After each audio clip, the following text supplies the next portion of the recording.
দিবার পারতেন তাহলে ভালোই হতো।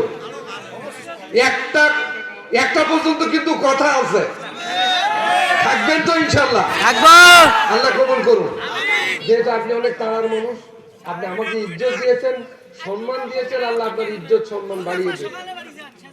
কিন্তু আমার একটা আপত্তি হলো, আপনি ৫,০০০ দিচ্ছেন কিন্তু ৫,০০০ টাকা রজু করেছেন, আলহামদুলিল্লাহ। তাহলে কত হলো? ১০। আর মোটামুটি ২,০০০ টাকা দিলে ১২ হয়। সুবহানাল্লাহ কবেন না? ১২ জন সন্তান হযরত ইয়াকুব আলাইহিস সালাম। সুবহানাল্লাহ কোন? এই ১২ সন্তানের সাথে যেন আল্লাহ ওনাকে জান্নাত নসিব করেন। আপনি অবশ্যই দিবেন ইনশাআল্লাহ। কষ্ট পেলেন দেখুন। শুকরিয়া, আলহামদুলিল্লাহ বলেন। ২ নম্বর কর্মসূচি ওয়াতুজ যাকাত, যাকাত আদায় করবে ইমামাতুল কুবরা। এখন হুজুরেরা, এই হাফিজি মাদ্রাসার হুজুর, মহিলা মাদ্রাসার হুজুর, মসজিদের সভাপতি, সেক্রেটারি, এরা যখন যাকাত আদায় করবার যায়, যাকাত দেনেওয়ালার বিরুদ্ধে বয়ান যদি শুক্রবারের হয়, মনে মনে বলে আমাদের খাস আর আমাদের বিরুদ্ধে কথা বলিস, দিমু না। আর আগামীকাল তারেক রহমান যদি বলে যাকাত যারা দিবে না ৩ বছর জেল, ১০,০০০ টাকা জরিমানা আর ১০টা ফাসাদ বাড়ি। খোদার কসম, ওর বাপ মারা গেছে ১৯৭১ সালে, স্বপ্ন যোগে বলবে সাইফুল যাকাতটা আগে দেবা। কথা কয় না? আরো জোরে বলেন। আমারু বিল মারুফ, ভালো কাজের আদেশ করবে ওরা, করে এখন হুজুরেরা। অনাহাও আনিল মুনকার, অসৎ কাজ থেকে বিরত রাখবে ওরা, রাখে এখন হুজুরেরা। বিড়ি, গুল, জর্দা, আলোয়া, তামাক, আফিম, আইস, হিরোইন, ফেন্সিডিল, ইয়াবা, ট্যাবলেট, বিসি, বাবা। নিজের আব্বা দুবার আব্বা বলে না, বিসিক বলে বা। কথা কয় না? স্বাধীনতা ৫৪ বছর ধরে ওয়াজ হয়েছে বাংলাদেশে। আমাদের রংপুর হারাগাছের বলেন তামাকের ফ্যাক্টরি আছে না নাই? এরপরেও কি ফ্যাক্টরি বন্ধ হয়েছে?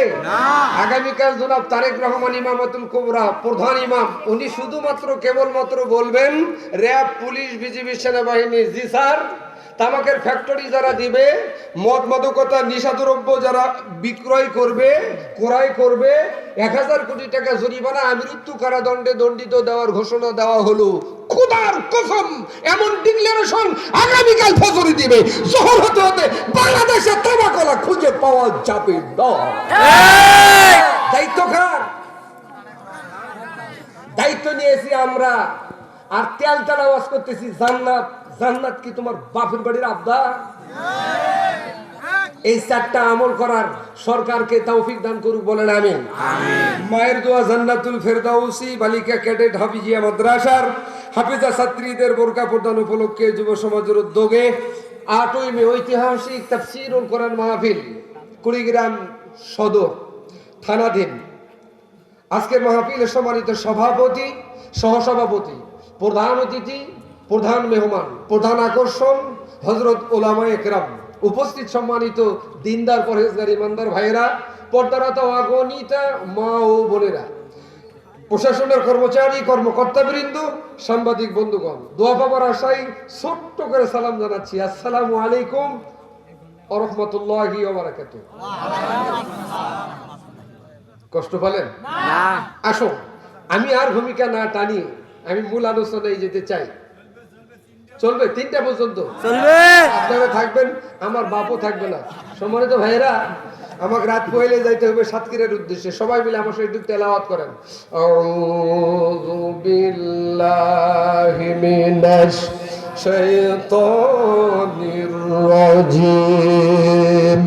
বিসমিল্লাহির রহমানির রহিম।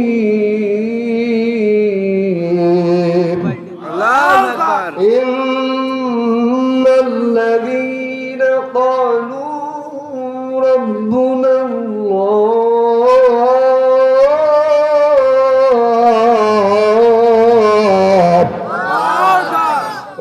الله ثم استقاموا تتنزل عليهم الملائكة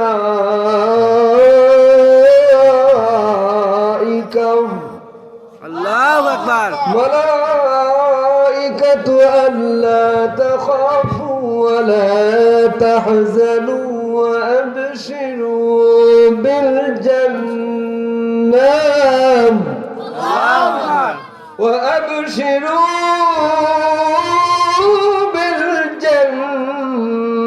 التي كنتم توعدون